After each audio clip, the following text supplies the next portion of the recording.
Fabrice Sitterman, donc au CGDD, comme ça a été dit, je suis sous-directeur des politiques publiques durables, et à ce titre-là, on couvre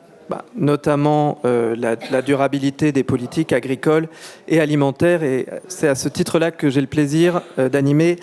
cette table ronde avec des intervenants que je remercie pour leur présence et que je représenterai tout à l'heure avant de laisser le temps aux interventions et puis un petit peu de temps aux questions à la fin. Je voudrais simplement commencer rapidement par poser quelques éléments de contexte, d'introduction de cette table ronde, en commençant par poser peut-être une évidence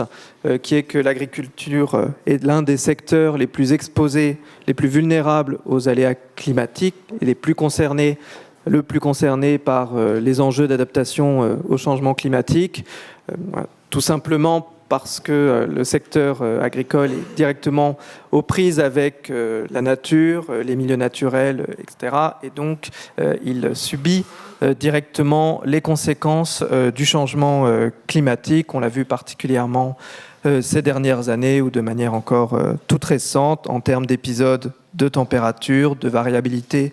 des précipitations, d'augmentation des événements climatiques extrêmes, ou en tout cas de leur intensité, tels que les sécheresses et les inondations, avec un impact déjà fort sur la production agricole, mais un impact qui ira croissant. Ce qui pose nécessairement des défis majeurs pour l'agriculture, largement aussi pour le secteur de l'alimentation, que ce soit en termes de gestion de l'eau, de préservation de la qualité des sols et plus largement de résilience des systèmes agricoles et alimentaires.